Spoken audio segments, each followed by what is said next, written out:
Okay, we're ready now. So let's switch over to the computer feed. Let's go. You want to go?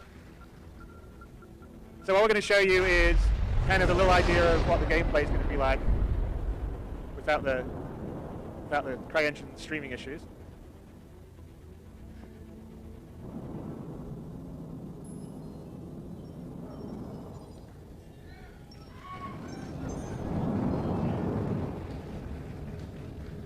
So, and by the way, it's just the beginning of it, really. So, but you know, we have it's the same. It's the multi-ship local physics grid stuff that's working. So, as the same stuff, Sean can get out. And, so you just come out of warp outside Stanton, which is the ArcCorp planet. I can't remember which Stanton it is.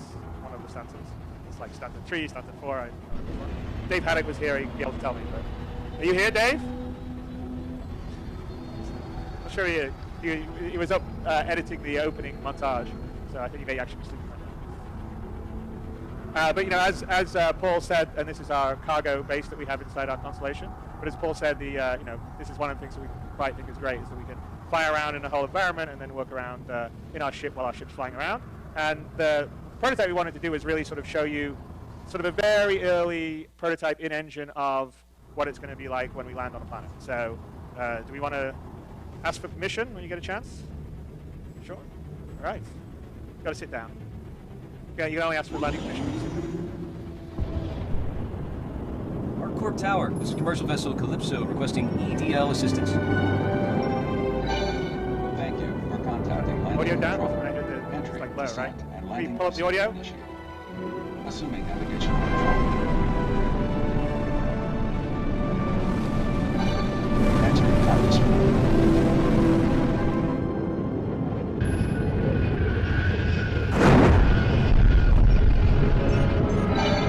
Adjusting descent vector in preparation for final approach.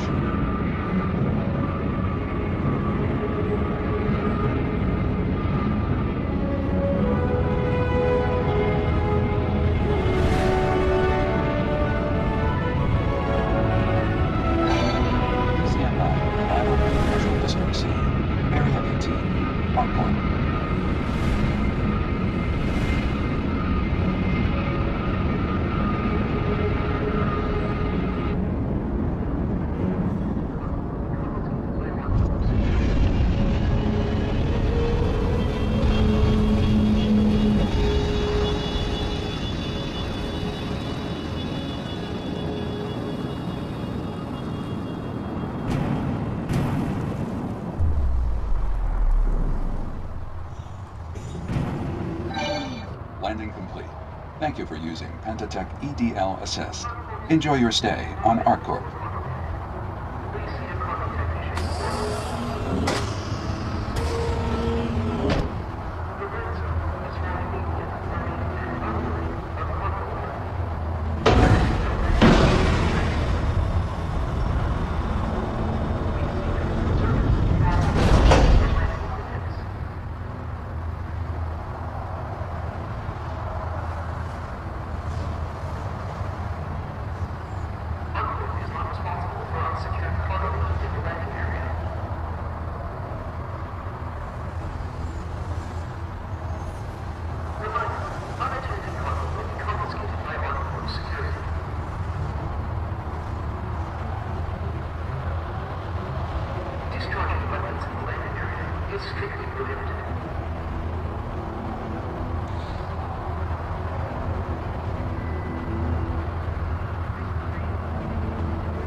Next.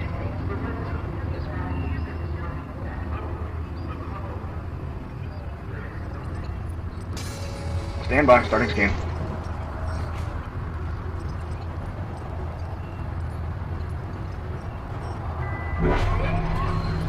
By entering Area 18, you agree to abide by all laws and regulations set by ArcCorp and the UEE. Any violation will result in immediate prosecution.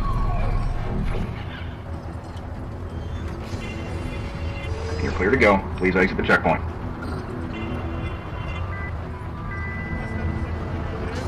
Great volume out of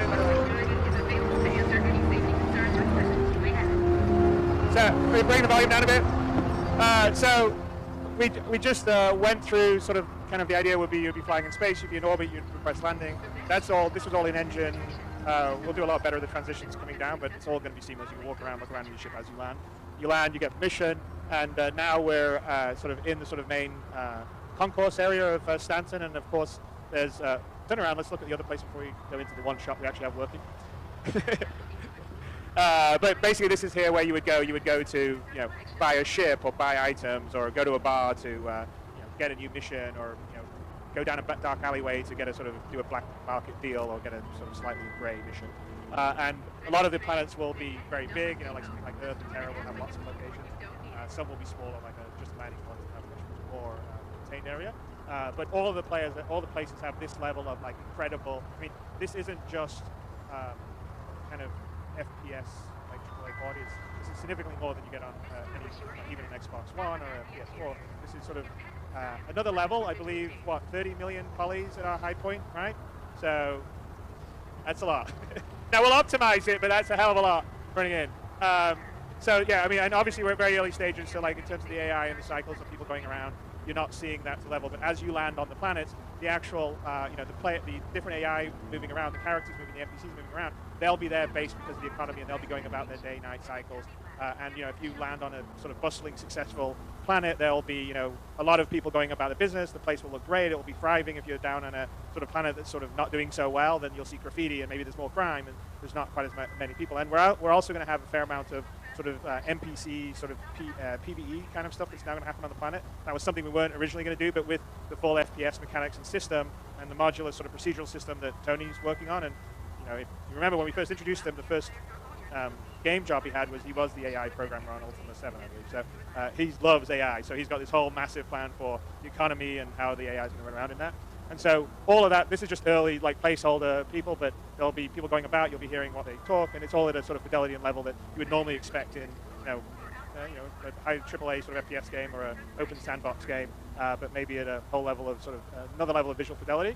But let's go into, so one example would be then we'd go into a shop, Dumpers Depot. I think we've shown a little bit of before, it's a bit more fleshed out, but let's go inside. And Dumpers Depot is a place that you can go and sort of get stuff repaired, get some sort of second-hand used items and equipment. But this is the vision of Star Citizen. You're out in space, and you've got the high fidelity of your ships, and you get down on the planet, and you're running around, and the fidelity's the same. It's the environment, it's characters running around. Take a look around. Everything's for sale. So we have.